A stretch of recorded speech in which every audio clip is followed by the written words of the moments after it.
Well, I mean, we can still do a lot of the things that we did. We had Paige. That doesn't have to change. It worked pretty well last year, you know. But I think there may have to be a couple adjustments that you have to make. You may not be able to be as free-flowing and, you know, let kind of everybody play off of Paige. So you might have to be more intentional in some things that you're trying to do. There'll be some little new wrinkles that we put in. But in terms of the overall look, it's gonna look the same. No, she hasn't. I was saying earlier, she hasn't been around much. So no. You know, she can't come on the court, so she only wanders around the blue part of the court. You know, so I just walk out to the middle of the floor, and that pretty much effectively takes her out of the equation. You know, she's done a lot here, and you know, like I told her, I said, I think the more people you see, the more hands-on people are with you, and she looks great. I mean, she looks great. As much as you can look great, you know, hobbling around a little bit, but she does. She looks great. She has. She's one of the, you know, she's one of the ones that we said it's going to be a lot on your shoulders. You know, when you're that good a player and you have that kind of skill set, you should expect that there's going to be a lot on your shoulders. And she's handled it great. She wants that. She's very hard on herself, and that she wants to be that person that can have that kind of impact. And not just shooting the ball either, but in a lot of ways. You know, I pretty much made her job kind of simple, you know. Every time you touch it, shoot it. Every time you get a chance, try to score. And at the same time, you know, that opens up a whole lot of things for everybody else. She attracts a lot of attention. You know, so it's trying to take a lot of the guesswork out of what do I do, you know, how do I do this? And it's worked out great. You know, I'm really, really happy with where she is right now.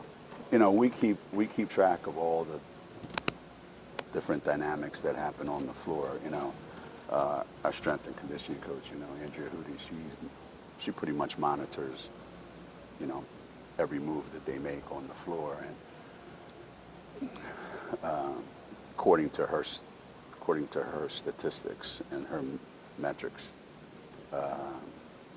Azzi is probably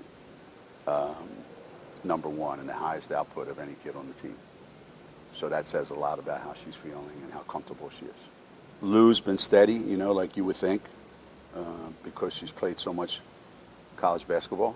So she's, you know, she looks like she's been with us years, you know, and we're going to be relying on her a tremendous amount. Ice has made incredible, you know, progress in a short period of time, you know, because she can do a lot. You know, when you have a big kid that can shoot like the way she shoots it and has a feel for the game the way she does. So I'm thrilled with where she is. You know, Ayanna had a little bit of a setback. You know, she tweaked her ankle a little bit, so she's missed some time. But she had a great day today as well. And Ines, you know,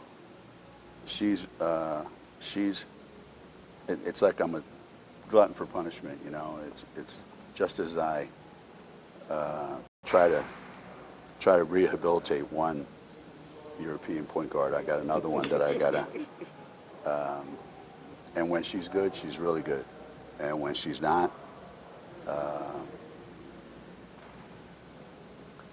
you know, she's trying to catch up because this game's being played at a much faster, much more physical style than she's used to. But she surprises these guys a lot by how sneaky quick she is and what a good athlete she is, and you know, so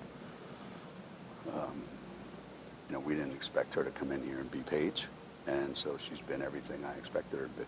She handles herself incredibly well. You know, she's so mature, and she's the same every day. You know, you can't underestimate how much a coach values that you're going to get the same thing every minute of every day that Lou's here. Nothing ever changes, you know.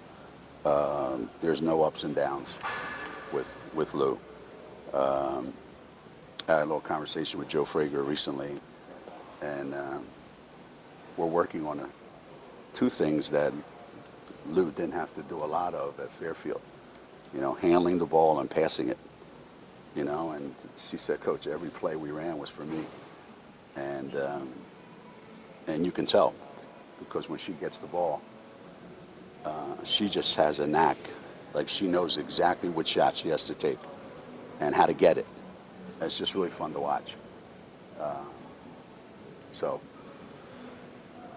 I said recently, you know, with Paige going down and not being able to play, if we didn't have Lou, it would be twice as bad. It's already really bad. It would be twice as bad if we didn't have Lou to pick up some of that slack. I just hope nobody gets hurt, you know. So nothing stupid's going to happen. I know that. I hope they have a great time. I hope the students get a kick out of seeing them. The kids get they get a lot of satisfaction out of going out and showing off for the fans and for their team, for their classmates. In the basketball terms, it's pointless. You know, it's a truly pointless exhibit. And luckily, you know, this year we're not playing. Some years we go out there and we play, and it's unwatchable, you know. So today is going to be good. It's just a couple skill things, a lot of fun things. We had practice earlier today, and we got a lot done. And so tonight's just go out there, have some fun, enjoy yourself, and that's it. Nothing else. Well, no, when we play our first exhibition game, you know, we have an exhibition game, not an exhibition game, we have a scrimmage on the 22nd. You know, one of those that I can't tell you about until afterwards. So we'll know more then. So I don't know when that is, 14, 22, what's that, 8 days? So in about 8 days, I'll have a pretty good feel. Like I knew last year, right? Last year we played a scrimmage against BC. Caroline had 23 or 25, and Azzi had 20-something, and you would think they were seniors. So right away, you knew these guys are going to be pretty good, you know? So something will happen that day that will let us know who can do what. Because some kids just, when they're young, they don't know how to practice. But you put them in a game situation, and they're great. Caroline's been good. You know, Caroline's been good. And she's, you know, again, another one where you have to, how fast do you want to push her, or proceed, I should say. How hard do you want, because she wants to go full. That's just how she is. But she's not allowed to go full because she's not ready 100% to go full. But the time that she's out there, she's the same Caroline. You know? But her and Lou are on the floor together. It's fun. It's fun. The further you get away from it, the more you realize it was a fantasy land that, you know, that we created, you know. And I had a conversation with one of our players recently, and I said, if you had to do it over again, what would you do differently in that national championship game last year? I said, you don't have to answer me, but if you're in that game again, what will you do differently? Think about that for yourself. Because when you're young, you think, I'll be in this game 4 years in a row. And there's no guarantee you will be. So you have to maximize every opportunity that you get. So now I really appreciate the opportunities that we get. Well, we've been to, 14 in a row, Final Fours? Next streak is, 2? Somebody's been there twice in a row. So it's hard as hell to get there, much less how hard is it to win it.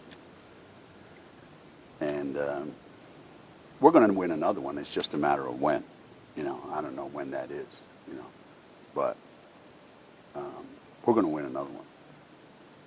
You know, sooner rather than later would be good for me. You know, it's both, Mike. It's both. It's for the discerning fan. It's a reminder how hard this is. For the crazy fans, it's, you know, lock the doors at work. There's no point in practicing. They're never going to win again. The program is not what it used to be. Everybody sucks. So, yeah, for the 95% of the fans that are realistic, they're starting to get a sense of how hard this is and how great it was to be able to do that for that many years.